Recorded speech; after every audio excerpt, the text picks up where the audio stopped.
Hello, everybody, and welcome to A Soulful Revolution, a podcast at the intersection of spiritual transformation and social change.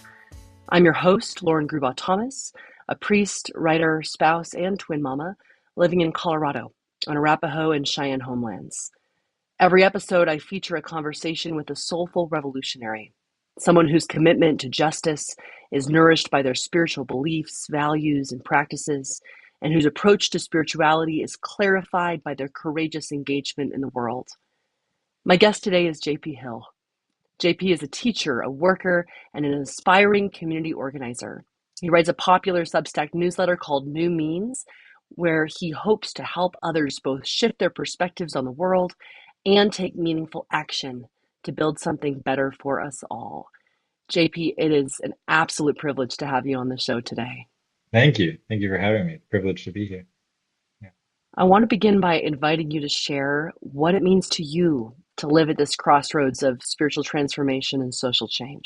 It's such a great question. I'm so glad it's, discussed regularly here. I think what it means to me is that the changing of the world is not separated, cannot be separated from changing ourselves, and changing one another. I think of Grace Lee Boggs, who, as she got older, in my understanding, became more focused on the idea that any sort of real revolution must be us becoming more human humans. uh, there's been understandably a focus on changing political structures and economic structures, and I think that's all extremely necessary. But to leave behind the idea of changing ourselves is to not fully engage in what's necessary for the society we want to see. It's we have to change in many ways, and I think spirituality. Uh, One way to look at it for me is this sort of sum total. Spirituality is, the emotional, the mental, the social, sort of wrapped into one. Among other definitions of spirituality. So for me, it means all that and more. Mm. Yeah, becoming more human, holding on to our humanity is something I've sensed as a theme in your writing, and you've named it explicitly sometimes, but it feels like this thread that weaves its way through the weekly newsletter that you write. And I'm curious what your spiritual or religious background is. Like, how did you come into having that value of really holding on to humanity, onto soul in the midst of this work for a different world? Yeah, it's funny. It came in fits and starts and in different ways. I grew up Jewish and was sent to a school that, in an interesting way, was more religious than my household. So I was getting these different strands. But I was a stubborn kid and I turned away from it. I said, I don't think the sea actually parted. I don't think this literally happened or that literally happened. And, that was the wisdom of a 12-year-old. But then later in life, as an adult, as a teacher, I think one of the things I saw around me was that people were being drained by this world, by work, by isolation, by modernity, by all sorts of things. And I started to see that some people had something different. I remember talking to a professor once who had been an organizer before he became, a scholar or a teacher. And he said that the people who lasted in that work, the people who made it for more than just a handful of years in this deep organizing work, were people with some sort of spiritual source or, source of energy and power and something to tap into and connect with. And so for me, in a funny way, there's a very pragmatic thing to it, which is that if I don't have any sort of connection with anything bigger than me, anything more uh, meaningful than the sort of mundane day to day of life, I too get drained and burnt out and all that. So that's one of the things that sort of brought me back to caring about spirituality and wanting to learn about it. And the last thing would be that in a strange way, the right wing of this country has put religion on the a version of religion in the center of our Totally. national conversation and debate. And I grew up Jewish, and I care a lot about politics and social change. And I thought, huh, I should probably learn about Christianity. Um, Mm, it's just I strategically. it seems like it's not going anywhere. No, just it's so central to so much of the conversation Sure. right now, and often, in my understanding, in a way that's really bastardized or manipulated or dishonest. But I came to know through that study a lot of people who are bringing um, a version of Christianity, of teachings of Jesus, of what he actually said, that was very cool. It's not the best word for it exactly, but was powerful, was meaningful, was uh, pushing me and others towards, social change and instead of towards some authoritarian vision. Who are the communities that you'd say have formed you along the way?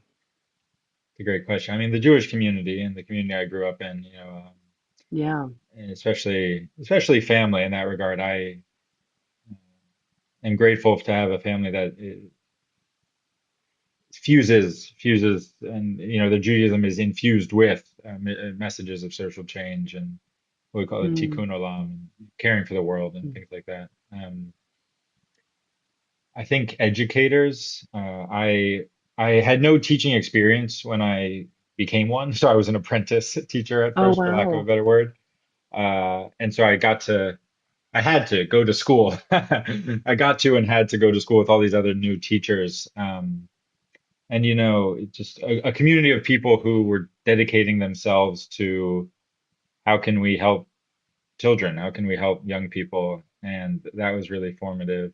Um, and Mm. then I got to spend some time at Union Theological Seminary, and the community there is very, what I would largely, but not entirely Christian. There's Buddhists and Jews and Muslims and other students as well, but the sort of unifying message to me was a message of progressive social change and even more fundamental, really, justice, um,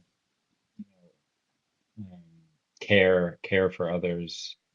These messages that in our broader discourse are sometimes the political is viewed as divorced from the spiritual in a way that I don't think is true. I think those messages, any real justice is inherently spiritual, I think.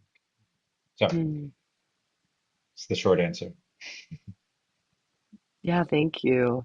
Yeah, I asked the question about community because it's so apparent in your writing that you feel this deep responsibility to many communities, to this broad collective of people who care about justice and liberation and want to get free together, and also to very tangible, embodied, concrete communities that Yeah. you're part of. You Yeah. you still live in New York City?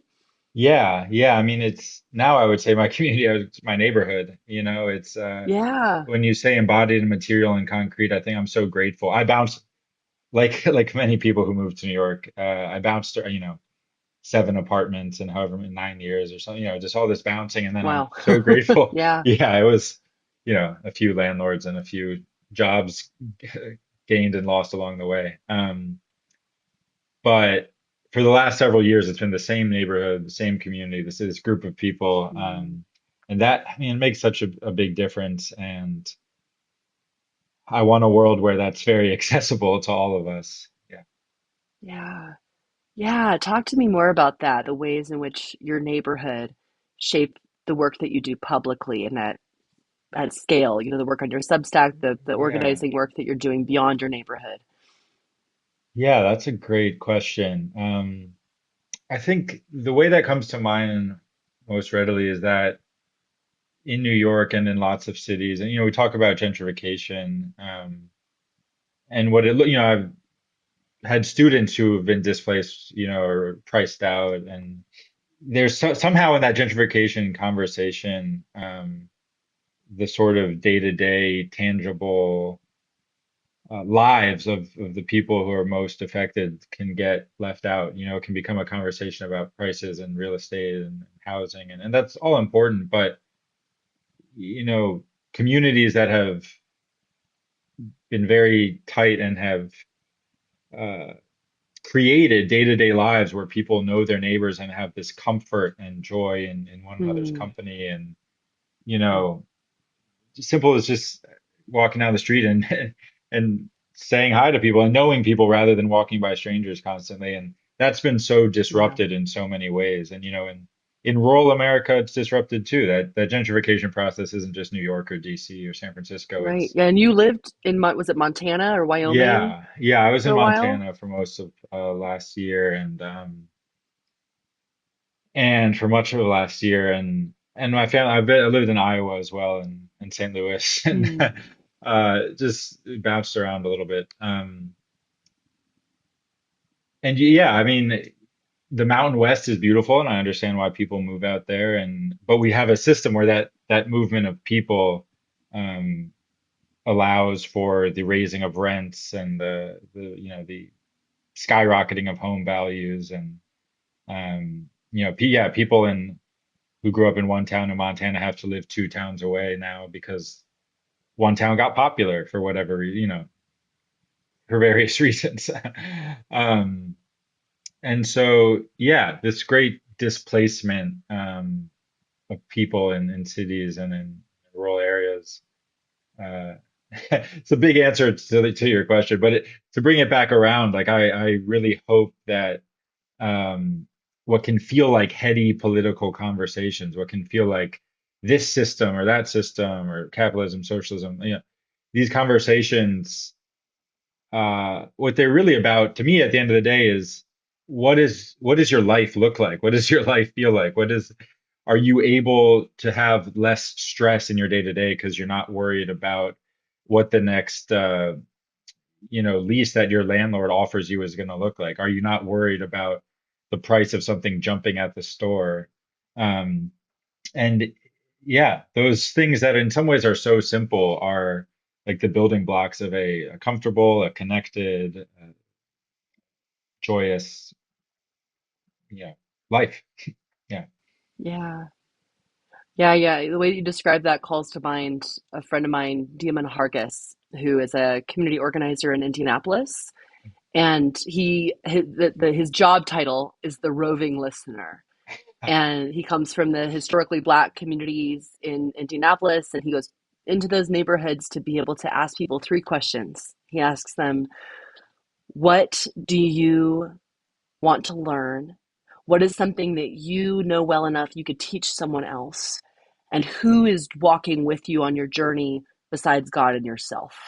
However, people understand, God or something bigger than yeah, themselves. And I love those questions yeah, because everybody has something that they can contribute to community, that they can right, bring to the work of justice.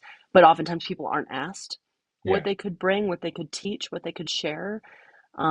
And then being able to offer ourselves, even if we are super strapped by capitalism and constrained by all these systems we live in, there are still ways we can reach out and impact and touch our neighbors.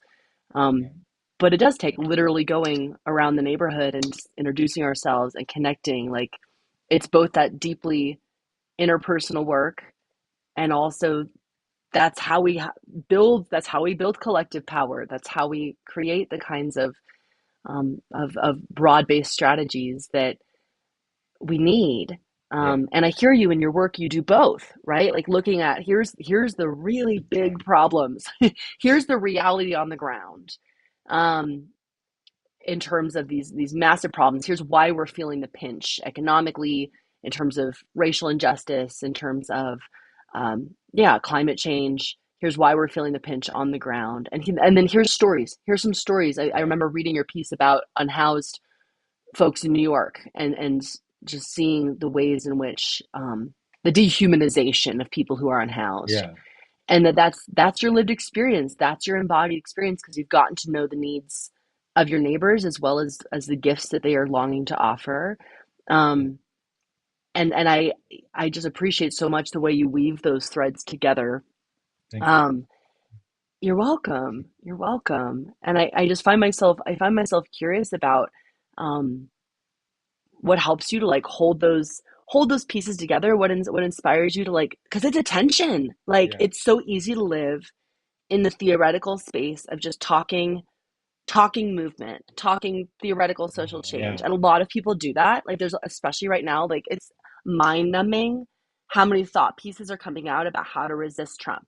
Um, but if we don't ground it in reality with our Yeah. within our neighborhoods, it just feels so overwhelming.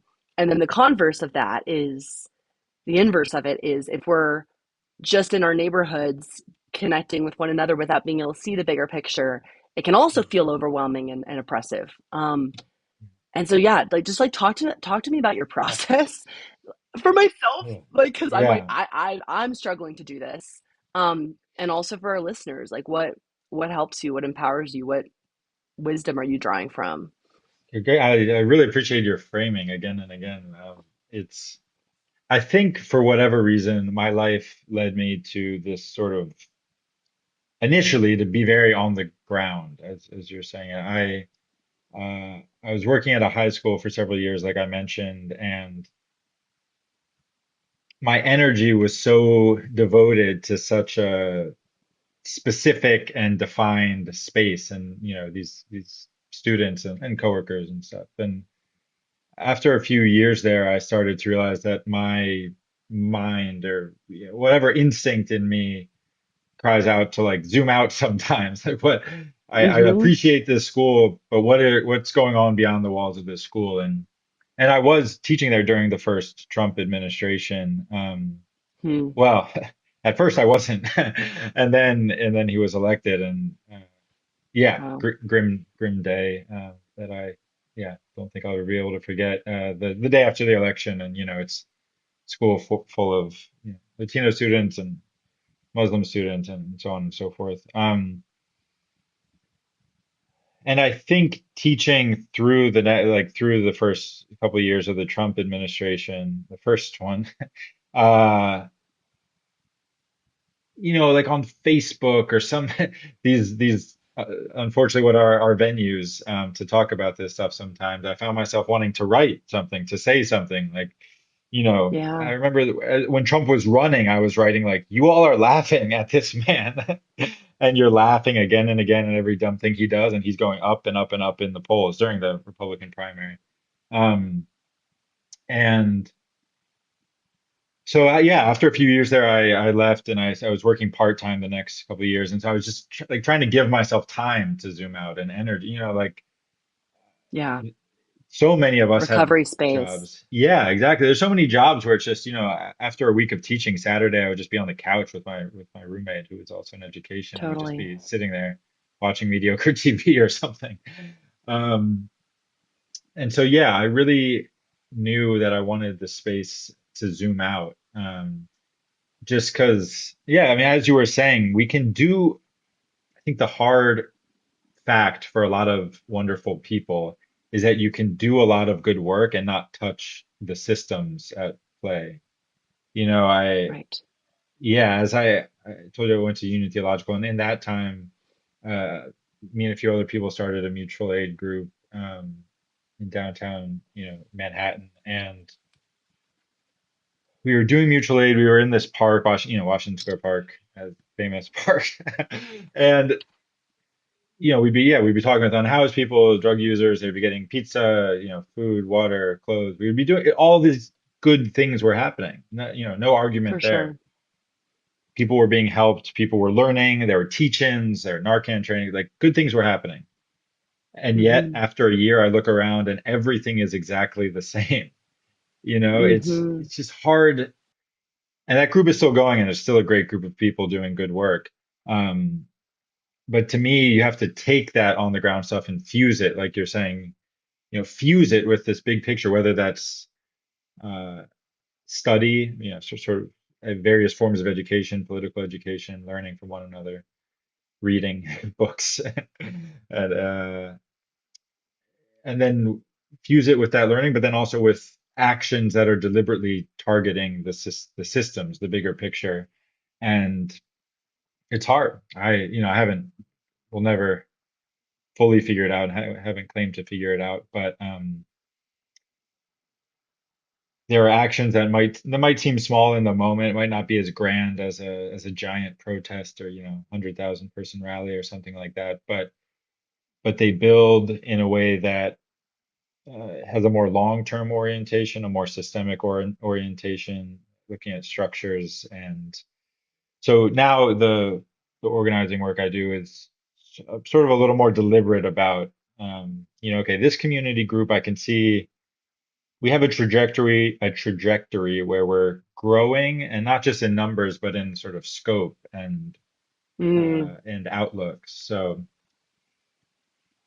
I hope that helps somebody. yeah, well, it leads me to think about something that you mentioned earlier, which is about the personal work, the spiritual work Yeah. that some folks can really focus on, or some communities, like faith communities, can really focus on to the Yeah. exclusion of the political. Um, and so I wonder about I wonder all the time about nonviolence. That's Yeah. like, but nonviolence is my spiritual practice, and it's my strategic way of thinking about politics and about the world. And like it's my way into the work. And there's some people with nonviolence who really think about it in terms of principle. And that's much more about Interesting. that inner Yeah. work of like, do no harm. Like to cultivate a spirit of love and care toward every person that you encounter. And then the other side of the continuum is strategic nonviolence. And there are people who are purely advocates for nonviolence on the basis that it is more strategic than violent revolution, Hmm. and that it is more effective than violent revolution. And so it's not a principled or like ethical or moral question. Yeah. It is purely strategic. And I have found myself really curious about the integration of those things for the times that we are living in, to be able to have a nonviolence that is integrated. Like some people call it integral nonviolence.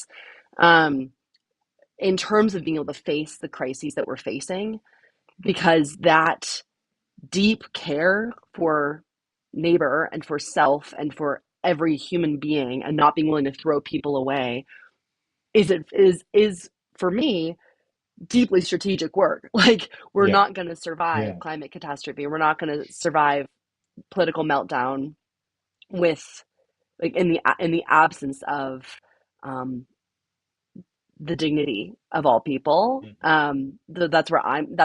I come at that question, and I find myself curious, like, kind of how what your approach is to thinking about a theory of change, um, whether Yeah. it's nonviolence or something else. But and then what, in terms of the times that we're living in, the crises that we're this poly crisis that we're in the midst of climate meltdown and political, of fascism, um, and all the other crises we face. What is most strategic as you see it in terms of how we move in formation together? Oh, big questions. Good. More great questions. I think one example that's very helpful for me is the work of Cooperation Jackson. And they have sort of sister organization, Cooperation Vermont, Cooperation Tulsa.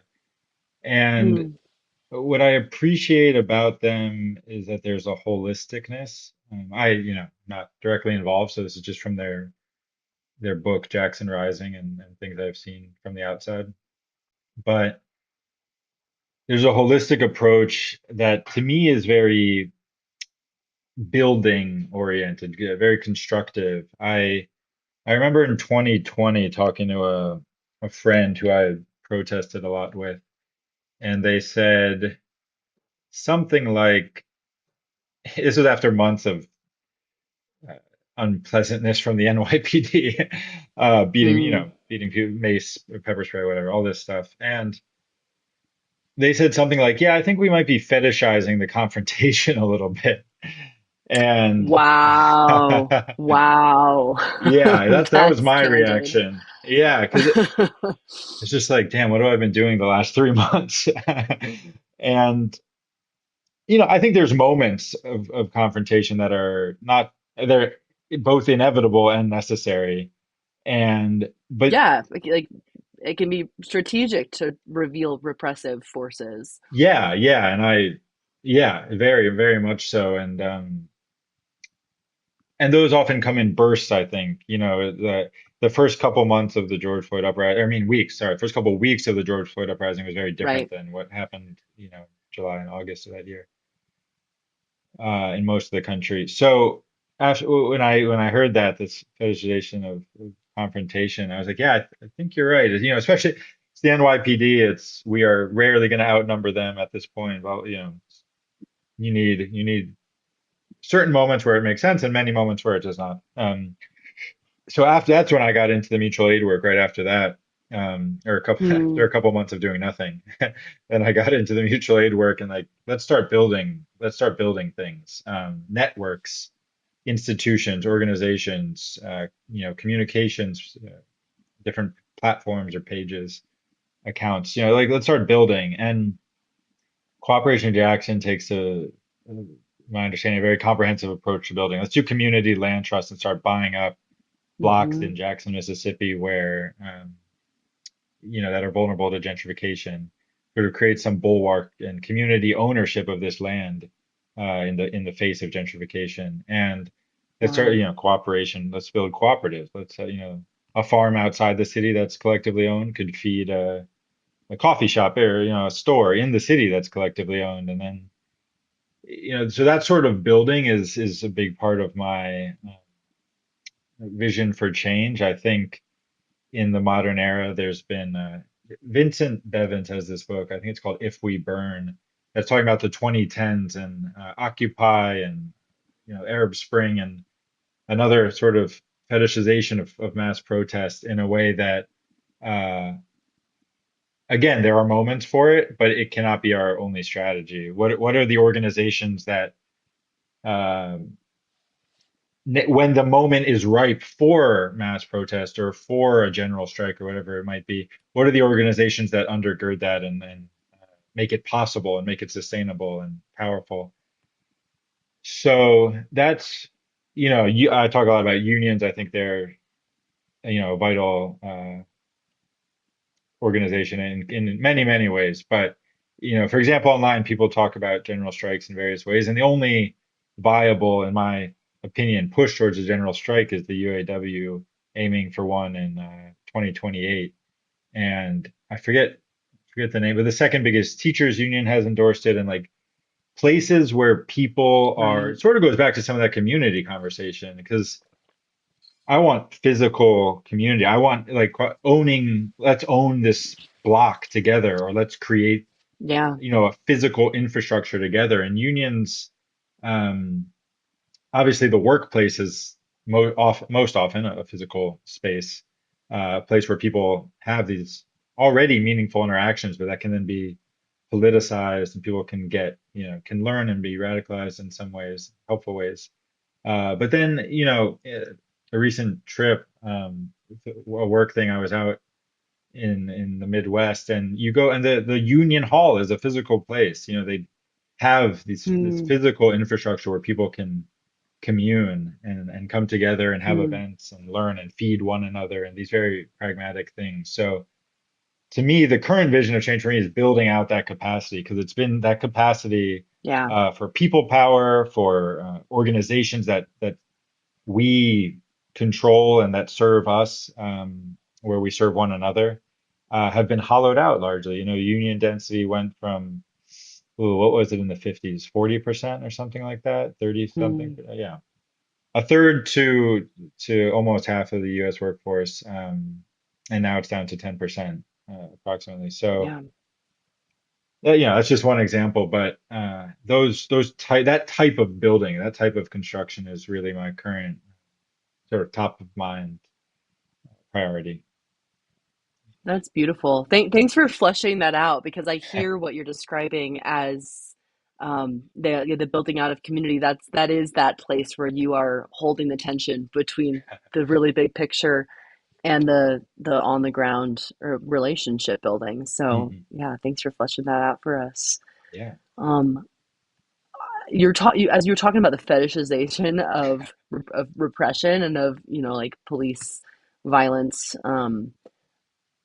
It called to mind something that I've been talking about with young organizers for Palestine, which is the ways in which, like, tactics of mass concentration, like the encampments that happened last spring, which were so hopeful, such Mhm. a source of hope for me and for so many people Yeah. to see young people in mass standing up and sitting down and being and camping out on behalf of Palestinian liberation.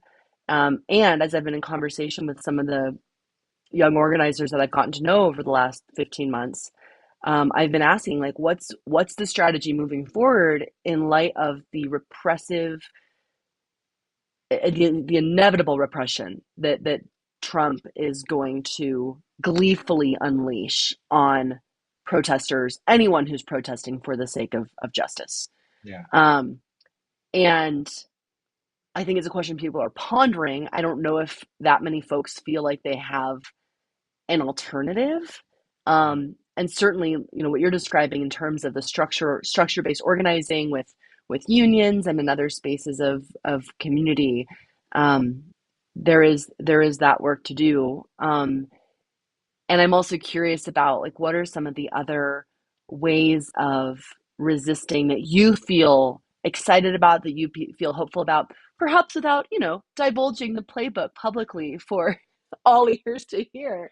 But Mm. yeah, like, what do you get excited about when you look at, examples from across the country and around the world of people in an organized, planned, strategic way rising up to meet the urgency and the crises of our time?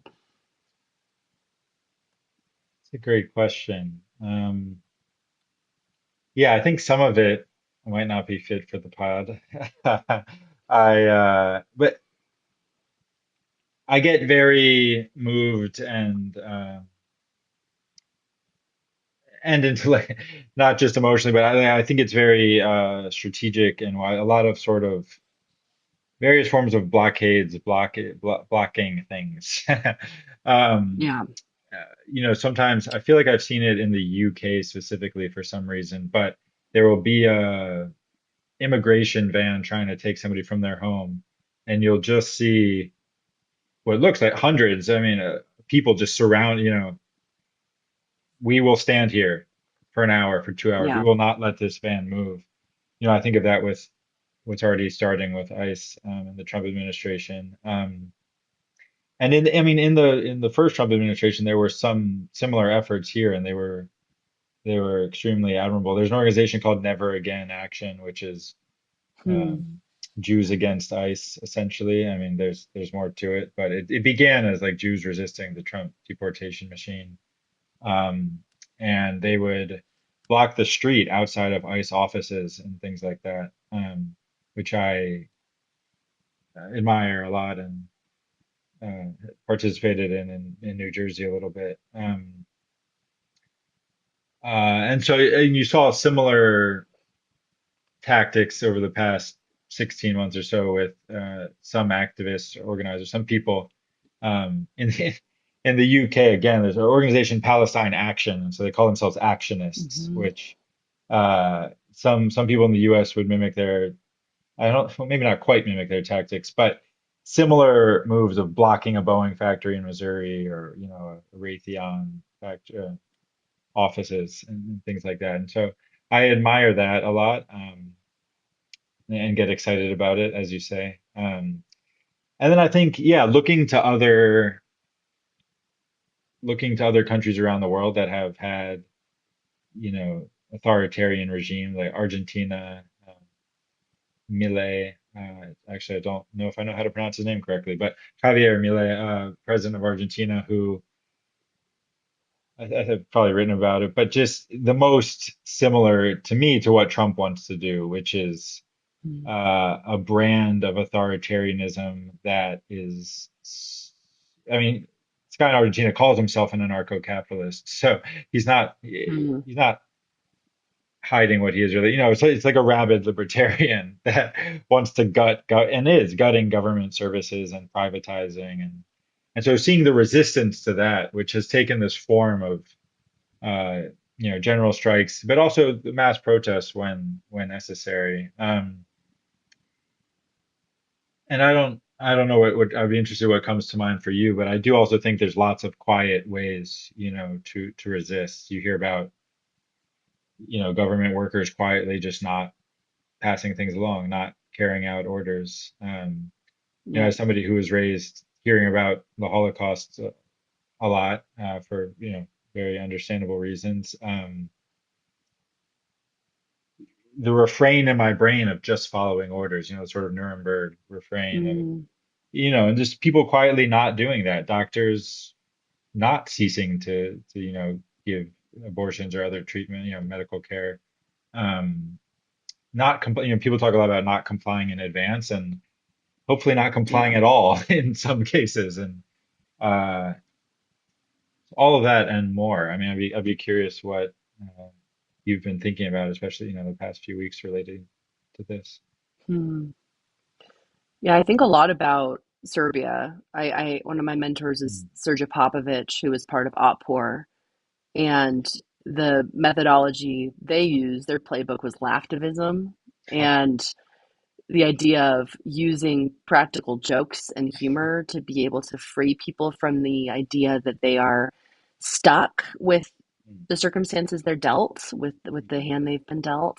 Um, and one of my favorite examples from Opor is they took a big wine barrel and painted on it the face of Slobodan Milosevic, the dictator who was known as the bloodletter of the Balkans, just this brutal dictator who led multiple genocidal campaigns and wars and set people against each other in all kinds of horrid ways. So they put him on this barrel and they left it in the middle of the city square with a bat next to it Mm. and a sign that said basically take a whack at it. Go ahead and give him a good hit. And so initially people walked by and they were reluctant to Right. do it and nervous of what the consequences might be, but eventually somebody tentatively did. And then pretty soon it became this gleeful pinata bashing, basically. And the young people who were around this public square were discreetly taking photographs and they leaked them to an independent newspaper that ran them on the front page the next day, featuring the police who didn't know what to do about this absurd situation arresting the barrel. And so when Sergey tells that story, which he has a whole book of stories like this called Blueprint for Revolution, that's Mm. brilliant. Um, but what I find really hopeful about that story in Sergey's telling of it is the ways in which we comply, our imaginations can comply Mhm. with Yeah. authoritarianism, and our hope can be deferred before we even try anything because we're too afraid, we're too convinced that we're powerless, and that Yeah. humor, that laughter are really effective ways to remind people that at the very least that they have power over their attitude about the situation, um, but also that I mean dictators hate being made fun of. So Yeah. being able to do that is something that can take a lot of the pressure out of the situation. Yeah. Yeah. I mean, I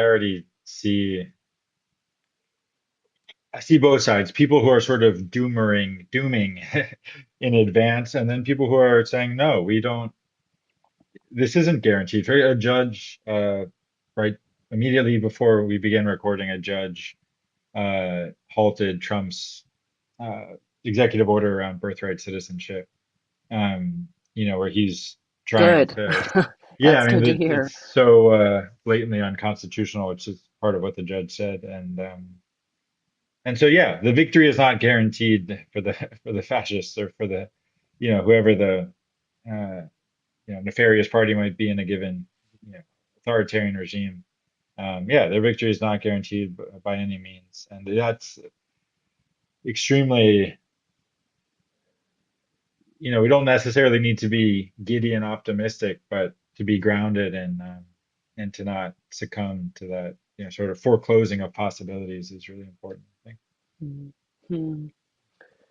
Yeah, where are you finding hope right now?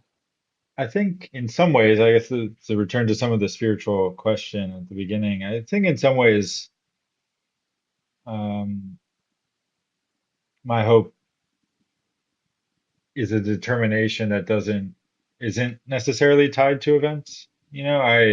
It's Hmm. more of a faith in some ways that to me it's a choice to believe or a choice to have Hmm. faith that uh, people want better for themselves and for one another. People want Yeah. um, real freedom rather than some, lie and, you know, horse and pony show that's basically just a grand lie. And so I sort of choose to believe that. But then I think the more visible hope is in the countless people already, organizing to protect migrant farm workers or to protect access to abortion or, determination, voicing and acting out the determination to resist, to organize, to build, rather than to, I mean, certainly rather than to actively participate, but even, choosing action rather than uh, avoidance or rather than sticking our heads in the sand, choosing confrontation Hmm. and, not in every moment day to day, but in this ideological battle as well. Hmm. As a teacher, what is something that you wish that everyone knew, that everybody who cared about justice, everybody who's, feeling despair right now at about the new Trump presidency, about Palestine, about the state of injustice in the world. If you could say something to all those folks, what would it be? I'm not going to get the line right, but I think there's a David Graeber line that's something like society is not set in stone. We're born into this world and Hmm. we sort of can come to think that what we know is what has always been. And, Hmm. you know, normal, certain rules are normal. The dollar will always do this, and uh, the nuclear family will always look like that, and but society has been made and can repeatedly be remade. It inevitably Hmm. will be repeatedly remade. Um, and so I would like everybody to know that. uh, and I think paired with that, uh, it's just this agency, I would hope to impart a feeling of agency in people, and it's in a world or a country that in my experience, is very individualistic. It can be hard to pair that agency with a collectivism, I think. We can make choices and we can influence things, and to effectively do it, we have to do it together. And that's the soundbite. Yeah. The way that you describe that calls to mind Octavia Butler, who's Oh yeah. somebody that you've written about. And in the days as the fires in LA played out and continue to, and the effects are going to be with us for the foreseeable future for a long time. There's a lot of people who are referencing Octavia Butler's work in her Parables duo of books, which, for those who've not read them, are books where she takes on a near future lens. She wrote them in, was it early 90s, like Yeah. 91 or something, 1990. And she was looking at this year. She was looking at 2025 and forecasting if the world continued to go the way it was, and if this country continued down the like the lack of attending to racial injustice, the lack of dealing with unchecked capitalism and climate change, here's where the world would go potentially in 35 years. And here we are. And one of the opening scenes, not to no spoil, I won't try to spoil the book. I'll try not to spoil the book, but the opening scene of the first book, Parable of the Sower, one of the opening scenes involves a fire, and Octavia Butler was from Pasadena. The book is set in Los Angeles, or a town that's not Los Angeles, but is very much a fictional version of Los Angeles. And so a lot of people have been talking about Octavia Butler as a prophet, as somebody who saw the future. And you've been one of those people writing about Butler before the fires happened, talking about the way in which she calls us into the kind of collective care Yeah. and like visionary dreaming of a different kind of future. And so I'm really curious to hear, because I'm such a fan of Octavia Butler and her work. I lived in Pasadena for a number of years. Oh, Like oh, I, that's where I first encountered her and her work. I've got a dear friend who's first read Octavia Butler's work in Pasadena, went on to get a PhD in theopoetics. Shout out to Tamisha Tyler. She's amazing. oh, Take her classes, read her upcoming book. um, and so she's had such an impact on my life because of that, like idea of having a belief system and a value system that can guide you out of the place of despair and chaos. yes, So, yes. yeah, just super curious to hear about what Octavia means to you and how her work, especially in the parables, is helping you think about the same moment in time that she was doing speculative fiction about. Yeah, first of all, I need to read what your friend is writing and getting up to. I yeah, I wrote my thesis at Union on her Earthseed theology because it's so, Really? Wow. yeah, I sort of loosely edited that and tried to put it out in a way, but it's, yeah, there's so much there. I mean, I appreciate that you mentioned that she was, I first read it, I think I was fairly young, and I read it as this dystopian fiction of, of which Sure. there's a lot of good dystopian fiction out there. And I sort of read it through that lens. And then as I reread it a little later, I more came to realize that she was doing something different than other dystopian fiction writers. Yeah, she's not the only one, but she was more deliberate about what you said. Here are the problems we face, and if nothing is done to address them, here's where they will go. And obviously, Hmm. climate's part of that. Like you said, Christofascism is again, Yeah. no spoilers, but it's a part of it. Um, and I mean, one thing that many people may already have read is that the presidential she guessed "Make America Great Again" in some a lot prophetic and strange way.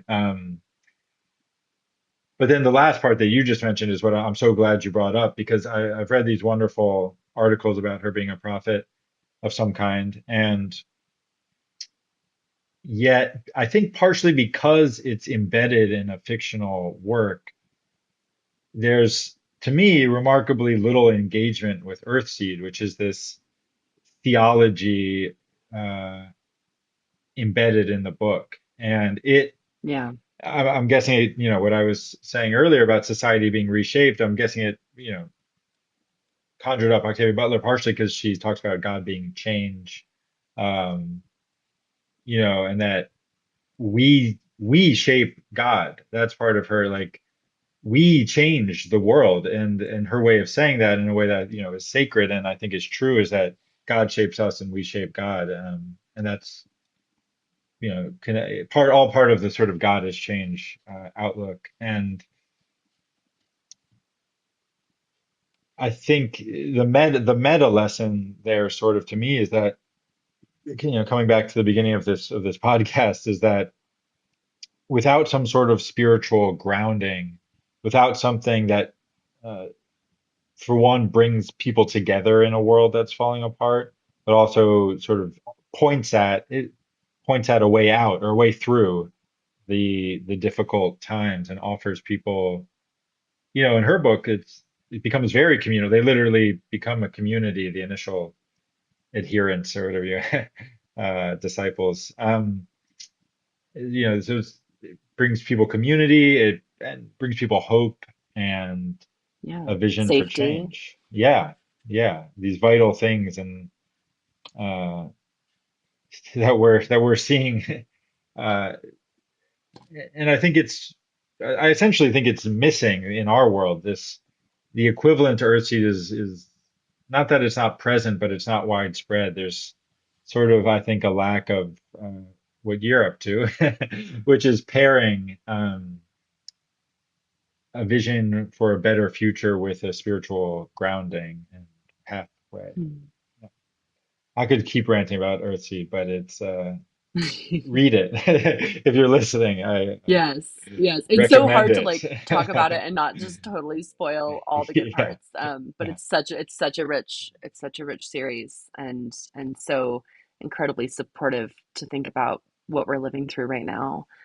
Um, I'm also really curious to ask you about another um, space you inhabit that is one that some people might experience as tension. I don't want to assume it's a tension for you, but I'm curious if it is, which is this which is being an anti-Zionist Jew. Hmm. And curious how, you know, you've mentioned growing up with lots of talk about the Holocaust and learning about that genocide and about what it takes um, to resist. Yeah. And I wonder if you'd share about your journey into becoming someone who's very vocal about Palestine and about, you know, dignity for Palestinians everywhere. Yeah, it definitely was a journey of unlearning at first. I was educated by many, you know, both Israelis, people who had grown up in Israel and come to the States, and everyone else was a Zionist. There were no Mm, non-Zionists or anti-Zionists in my community, essentially growing up. At least not that I knew of. And I think the door was sort of pushed open. My childhood best friend was born in Israel, mm, and their father, and then my friend as well, sort of, there would be a tragedy. Something would happen. As I got a little older, I would, more tuned into the news. Israel would attack people in Gaza or in the West Bank or something like that. And, this friend's father would say, "Oh, this has to stop," something like that. These little comments. And this man had like mm, served in the IDF and stuff and was somebody I could hear despite indoctrination.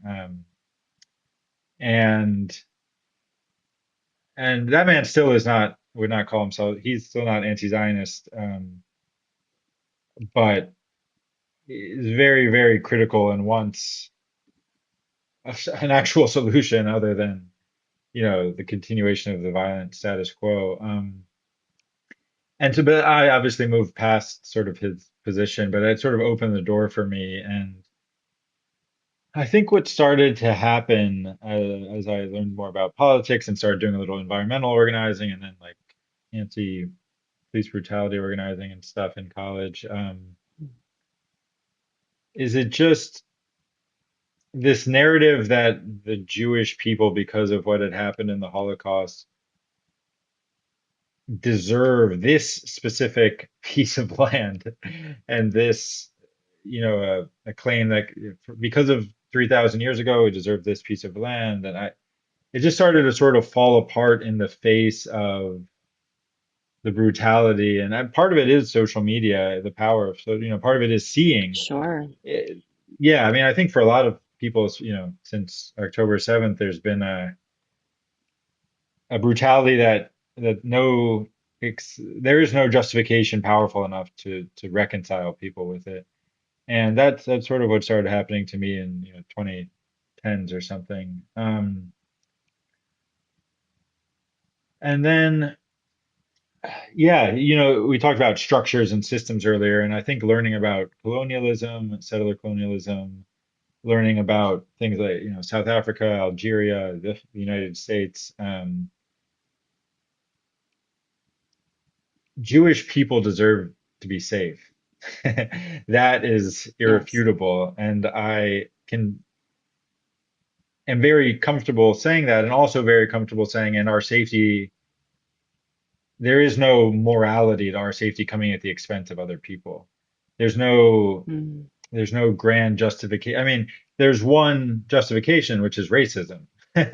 There's mhm. the only way to make this argument is to say that the lives of Palestinians are somehow less important, which I'm, you know, never going to be comfortable saying, or Yeah. believing. It's just not my worldview started to come into conflict with Zionism. Um, Hmm. and yeah, to such an extent that Biden, for example, you know, for many times between October 7th and the end of his presidency, would say things like, "Without Israel, Jews will not be safe anywhere." And it's like, maybe the Mm. president of the United States should make America a very safe place for Jewish people. And the Right. fundamental, the simultaneous truth is that it is. This country is actually very safe for Jewish people. Jews are dying more in Israel right now because of, the the retaliation to the genocide and stuff like that. And I live in New York, and I'm, as a Jew, and extremely safe and very grateful for that. All that is to say, it became unreconcilable, and I think, and I've thought a lot about trying to persuade Zionists to change their mind, and it's a difficult proposition. Uh, Indoctrination is a very hard thing to combat, and I think many people in this country, from many angles, like de-radicalizing the right and stuff like that. I think many people are thinking about it, and I'm grateful for them. And I also think there's still a lot of work to be done there. Mm.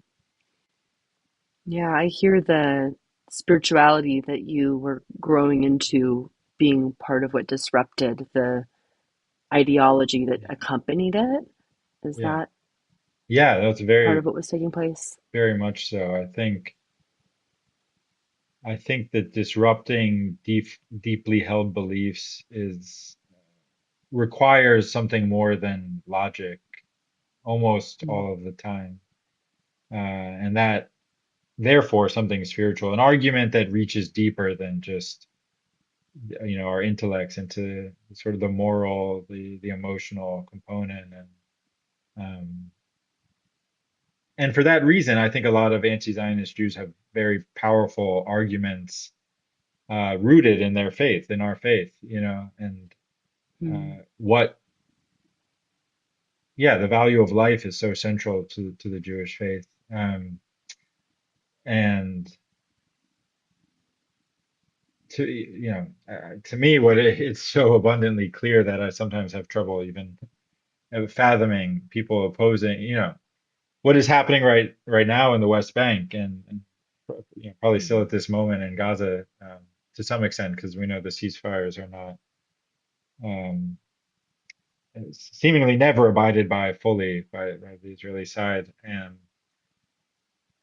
that, yeah, that just contradicts core tenets of our faith and of the spirituality of so many people. I've seen Christians and obviously and Muslims and tons of other people make arguments against the genocide that are rooted in spiritual principles of valuing life. Yeah, your value of life really comes through this conversation as it does through your writing. And I wonder, as we conclude, if you'd speak a little bit to the kind of life that you hope for your community, for this country. Just give us a sense of um, where your imagination takes you when you Hmm. think about what could be. Wow.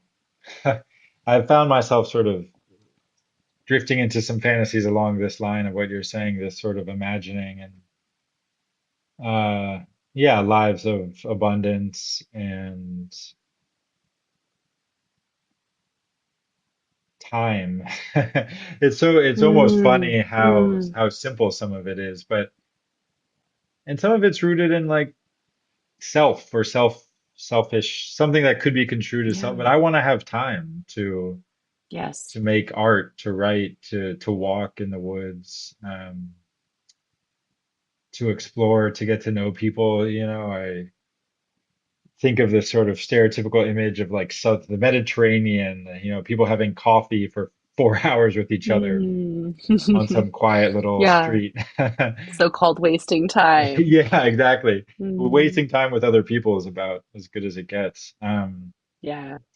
It's some ways it's funny how simple it all is to me, and yet the sort of complex and difficult things that are required to get from here to there.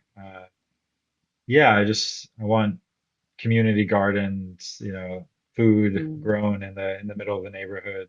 Um,